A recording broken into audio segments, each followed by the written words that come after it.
Hello students, good morning. तो आज की इस वीडियो में आप करने जा रहे हैं कक्षा 9वीं की पुस्तक क्षितिज का जो पाठ नंबर 6 है, प्रेमचंद के फटे जूते। तो प्रेमचंद जी कौन थे? प्रेमचंद एक कथाकार, कहानीकार, बहुत बड़े पुराने लेखक थे। तो इनके इनके ऊपर जो एक ये लेसन लिखा गया है, ये आज की जो समाज के अंदर दिखावे की प्रवृत्ति है उसको उजागर किया गया है। तो इस पाठ के जो लेखक हैं वो है हरिशंकर परसाई जी। और उद्देश्य क्या है इनका? यही उद्देश्य रहा है कि प्रेमचंद के फटे जूतों के माध्यम से तत्कालीन दिखावे की संस्कृति को उजागर किया गया है। इसमें लेखक की जीवन के प्रति सादगी की भावना भी क्या होती है? प्रकट होती है। तो स्टूडेंट्स, सबसे पहले अपन हरिशंकर परसाई जी के जीवन परिचय के बारे में हम थोड़ा सा पढ़ लेते हैं। हरिशंकर परसाई का जन्म सन 1922 में मध्य प्रदेश के होशंगाबाद जिले के जमानी गांव में हुआ था। नागपुर विश्वविद्यालय से एमए करने के बाद कुछ दिनों तक अध्यापन किया। सन 1947 में स्वतंत्र लेखन करने लगे। जबलपुर से वसुधा नामक पत्रिका निकाली। पत्रिका मतलब वसुधा नाम की एक मैगजीन निकाली थी, जिसकी हिंदी संसार में काफी सराहना हुई। सन 1995 में इनका निधन हो गया था। तो हिंदी के व्यंग्य लेखकों में इनका नाम अग्रणी है। अग्रणी का मतलब आगे है। तो इन्होंने कितने क्या कुछ रचनाएं लिखी थी वो मैं भी आपको बताने जा रहा हूँ। हंसते हैं, रोते हैं, जैसे उनके दिन फिरे, ये सारे क्या हैं? कहानी संग्रह, कहानियां लिखी हुई है उसमें। रानी नागफनी की कहानी, तट की खोज, ये उपन्यास है। उपन्यास मतलब नॉवल लिखा है उन्होंने। तब की बात और थी, भूत के पांव पीछे, बेईमानी की परत, पगडंडियों का जमाना, सदाचार का ताबीज, शिकायत मुझे भी है, और अंत में, ये सारे क्या हैं? निबंध संग्रह हैं इनके, ऐसे लिखे हुए हैं। वैष्णव की फिसलन, तिरछी रेखाएं, ठिठुरता हुआ गणतंत्र, विकलांग श्रद्धा का दौर, ये सारे व्यंग्य हैं इनके। तो ये सारे उल्लेखनीय हैं। तो भारतीय जीवन के पाखंड, भ्रष्टाचार, अंतर्विरोध, बेईमानी आदि पर लिखे उनके व्यंग्य लेखों ने शोषण के विरुद्ध साहित्य की भूमिका का निर्वाह किया है। उनका व्यंग्य लेखन परिवर्तन की चेतना पैदा करता है। कोरे हास्य से अलग यह व्यंग्य आदर्श के पक्ष में अपनी उपस्थिति दर्ज कराता है। सामाजिक, राजनीतिक और धार्मिक पाखंड पर लिखे उनके व्यंग्यों ने व्यंग्य साहित्य के मानकों का निर्माण किया है। परसाई जी बोलचाल की सामान्य भाषा का प्रयोग करते हैं, किंतु संरचना के अनूठेपन के कारण उनकी भाषा की मार्क क्षमता बहुत बढ़ जाती है। तो स्टूडेंट्स, इस प्रकार ये था श्री परसाई जी का जीवन परिचय, जिसमें इसके अंदर अपने भाषा शैली भी इनकी देखी, इनके साहित्यिक विशेषताएं भी देखी। तो प्रेमचंद के फटे जूते जो शीर्षक पाठ है, इसमें क्या है? प्रेमचंद के व्यक्तित्व की सादगी के साथ साथ एक रचनाकार की अंतर्वेदी सामाजिक दृष्टि का विवेचन भी इसमें हुआ है। तो आज की दिखावे की प्रवृत्ति एवं अवसरवादिता पर भी क्या है? व्यंग किया गया है। तो देखिए, प्रेमचंद के फटे जूते जो पाठ का मैं सारा आपको सुना रहा हूँ, जरा इसे ध्यान से सुनिएगा। ये एक व्यंग लेख है। तो व्यंग लेख क्या होता है? किसी पे कटाक्ष, कमेंट मारना, कमेंट कसना किसी पे। तो ये बातें थोड़ा सा ध्यान से सुनिएगा, ये क्या बातें किसके ऊपर कैसे कही जा रही हैं। देखिए, लेखक के सामने प्रेमचंद का एक चित्र है। वे पत्नी के साथ फोटो खिंचवा रहे हैं। सिर पर किसी मोटे कपड़े की टोपी है और कुर्ता धोती पहने हुए हैं। गालों की हड्डियां उभरी हुई हैं। घनी मूंछों से चेहरा भरा भरा लगता है। पाँव में कपड़े के जूते हैं, जिनके फीते बेहतरीन से बंधे हुए हैं। दाहिने पांव का जूता तो ठीक है, पर बाएं पांव के जूते में बड़ा सा छेद हो गया है, जिससे अंगुली बाहर निकल गई है।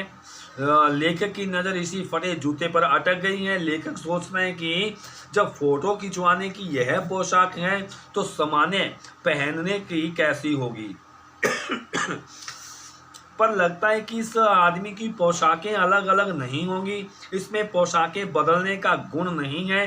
प्रेमचंद की सादगी झलकती है इसमें।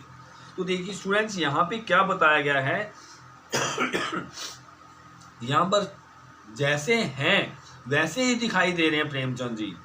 इनकी सादगी का पता चल रहा है, मतलब फोटो खिंचवा रहे हैं। फोटो खिंचवाते वक्त आदमी को कैसा बनठंगे रहना चाहिए, लेकिन उनके पास उन्होंने ऐसा नहीं किया।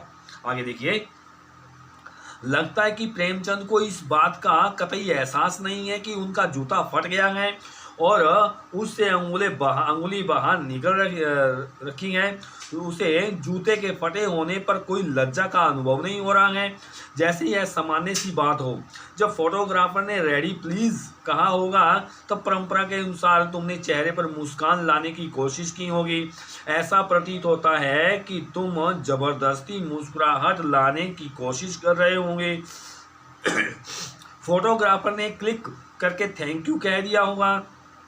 वह भी सोचता होगा कि यह कैसा आदमी है जो फटे जूते पहनकर फोटो खिंचवा रहा है। लेखक का प्रेमचंद को परामर्श है कि यदि फोटो खिंचवाना ही था तो ठीक से जूते तो पहन लेते या फोटो खिंचवाते ही नहीं। पर लगता है कि वे पत्नी के आग्रह को टाल नहीं पाए होंगे और फोटो खिंचवाने आ गए होंगे। मगर यह कितनी बड़ी ट्रेजेडी है कि आदमी के पास फोटो खिंचवाने के लिए जूता तक न हो। शायद तुम फोटो का महत्व नहीं समझते, वरना फोटो खिंचवाने के लिए तो किसी से जूते मांग लेते। लोग तो मांगे कोट से वर दिखाई देते हैं, फोटो खिंचवाने के लिए बीवी तक भी मांग ली जाती है। व्यंग है ये। कई लोग तो इत्र चुपड़कर फोटो खिंचवाते हैं, उन्हें लगता है इससे फोटो में भी खुशबू आ जाएगी। अब देखिए, कई क्या होते हैं फोटो खिंचवाने के लिए ना जाने कहाँ कहाँ से कैसी कैसी चीज़ें मांग करके ले आते हैं और हीरो बन के खड़े हो जाते हैं।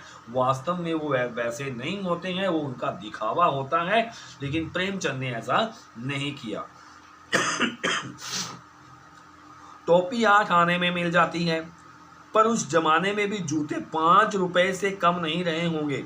जूता हमेशा टोपी से कीमती रहा है। मतलब जो जूता है वो ताकत का प्रतीक है और टोपी है वो इज्जत का प्रतीक है। जो ताकत वाले लोग होते हैं ना, वो क्या है, अपना मान सम्मान खो बैठते हैं। लेकिन टोपी चाहे इसकी कीमत कम हो, लेकिन सिर पे सर की ताज की तरह रहती है। तो इसी प्रकार आप अपनी इज्जत बनाए रखिए। ताकत इतनी ज़्यादा महत्व नहीं देती है। प्रेमचंद का फटा जूता देखकर उस महान कथाकार की दशा पर उसे तरस आता है। वैसे मेरा लेखक का यानी जूता भी कोई अच्छा नहीं है, भले ही है ऊपर से अच्छा दिखाई देता हो। अंगूठे के नीचे से तला फट गया है पर अंगुली टिकी है। मैं पर्दे का महत्व जानता हूँ, शायद तुम नहीं। यानी कि इसमें क्या कहा जाता है कि जो जूता है नीचे से तो फटा हुआ है, ऊपर से बढ़िया बनाया हुआ है। कहने का मतलब लोग अपनी कमियों पर पर्दा डाल देते हैं, नीचे से वैसा ही रहते हैं। तो इस प्रकार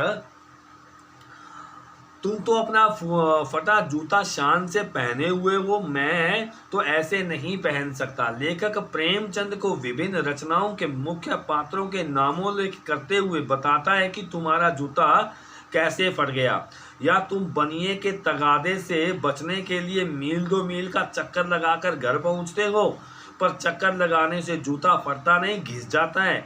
कभी कुंभन दास का जूता भी फतेहपुर सीकरी आने जाने में घिस गया था और हरि का नाम अलग से भूल गया था। यहाँ पे क्या है, व्यंग किया गया है। कुंभन दास कौन थे? कुंभन दास एक मध्यकालीन यानी कि श्री कृष्ण के भक्त कवि थे। तो उनको अकबर ने फतेहपुर सीकरी में बुलाया था वे यहाँ पर आकर के सत्संग वगैरह सुना जाए, लेकिन उनको वहाँ जाना अच्छा नहीं लगा। लेकिन वहाँ पर वो गए तो उनको वो राजा मिला नहीं था, इसीलिए वो कहते हैं कि आने जाने से मेरा जूता भी फट गया, आत जात पनैया भूल गयो हरि नाम। ये इस तरह की पंक्ति आपकी बुक में दी हुई है।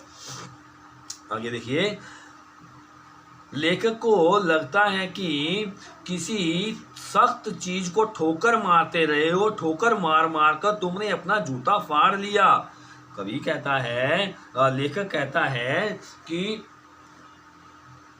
मतलब सख्त चीज को, सख्त चीज का मतलब समाज में व्याप्त बुराइयां, बुरा कचरा, इस तरह समाज में व्याप्त कठोर गंदी जो बुराइयां हैं उनको टक्कर ली है, उनके सामने आवाज उठाई है, उनके विरुद्ध आवाज उठाई है मुंशी प्रेमचंद जी ने।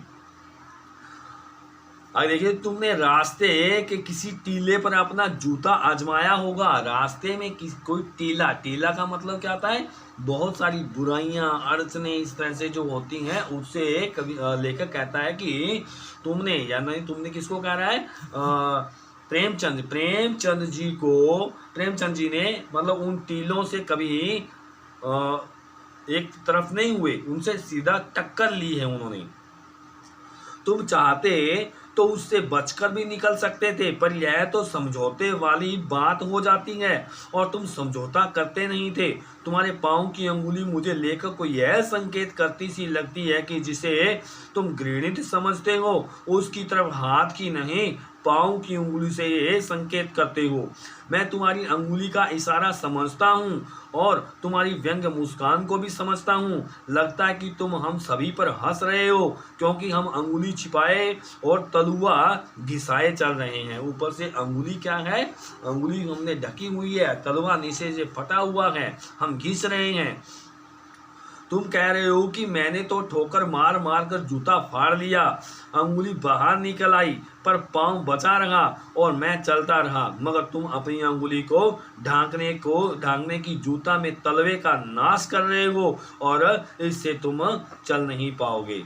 तो स्टूडेंट्स, इस प्रकार हमारा ये लेसन कंप्लीट हुआ। इसके अंदर जितने भी आपके क्वेश्चन आंसर जो बनते हैं वो आप इसके अंदर से फाइंड कीजिएगा। धन्यवाद।